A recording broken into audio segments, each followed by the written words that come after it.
Hi, my name's Mark Hopkins. I'm the Director of Media Relations for OhioHealth, and I've been involved with this project from the beginning. We got our first call back in April from Naima at Reveille Productions, who called, and I really thought she was trying to sell us something at first, but she said a couple of things that really intrigued me, and she made a reference to a show called Maternity Ward that we had done 8 years ago at Riverside with the Learning Channel. And that she knew about that kind of intrigued me, and so I said, okay, I'll listen to what she has to say. And what she was talking to us about, what she wanted to know about, is if we would be interested at all in participating in a show that Lifetime TV was doing called One Born Every Minute. She said they were just scouting around at this point, touching base with a lot of hospitals, and explained it that this would be unlike the maternity ward shows that we had done before, because in that show there were videographers who walked around with handheld cameras, video journalists basically documenting the show, and you can see them coming, you know they're there. It's like doing a news story 24 hours a day, 7 days a week. This one, though, is based on a show that first ran in the UK last year. It was called One Born Every Minute, and instead of the video journalists with cameras, they mounted the cameras on the wall. Their creative and conceptual approach was to really capture the day-to-day drama, humor, emotion that happens in a busy maternity unit, but from the fly-on-the-wall perspective, and genuinely let reality pass them by, and then record it all, go back, edit it all down into an hour show, and then show it.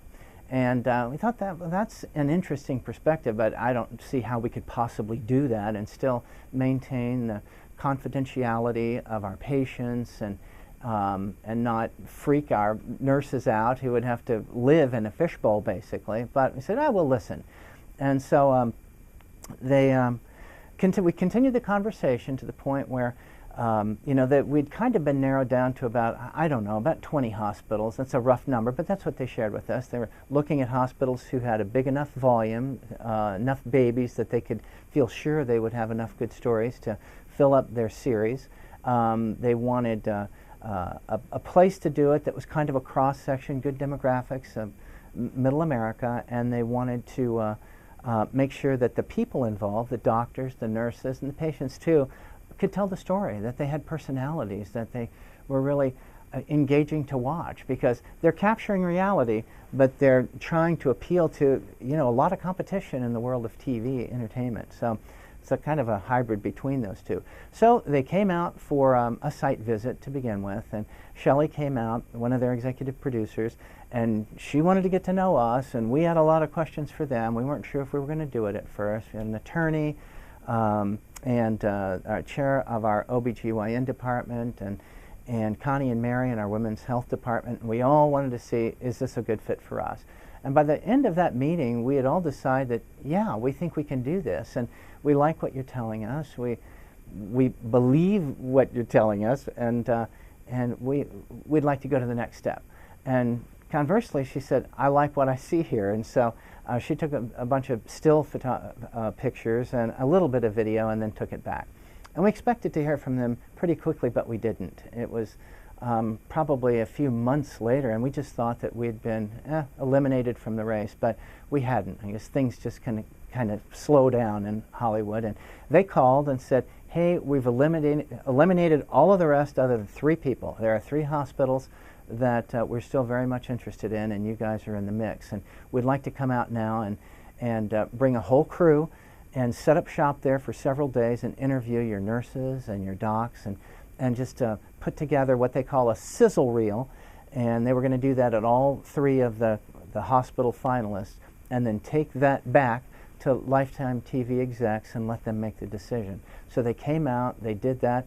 That was a fun process in itself, and we actually provided them with 50 nurses and docs who went through that interview process, and they just did a great job, and they got a lot of a great B-roll. The sun was out when they were here, so Columbus and Riverside looked fantastic, and we didn't really expect to hear from them for a month or so, but it wasn't 5 days later, and Shelley called and said, hey Mark, I was driving home, and the tone of her voice, I could tell, oh my God, hey, nice try, thanks for playing, but you get nothing.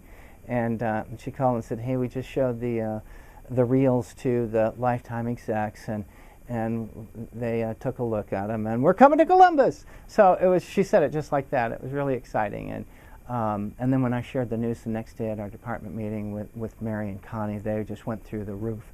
And then from that moment on, it's really hasn't stopped. I mean, the next day we're getting calls about we had to put all of their staff, and it turned out to be 40 of them. That 40 of their staff showed up here and were on our unit 24/7. Not all 40 of them, but cycling through. So it was a whole cast for them, trying to mesh. I mean, it was Hollywood culture meshing with middle America hospital culture, and we're going, oh, are there going to be conflicts? Are they going to come in and think, oh, we're so cool and you're not? But it just was never like that. I mean, there was a level of respect and affection, really, both ways. We liked them; they really liked the nurses. They respected the environment there and our patients, and it was a tremendous process.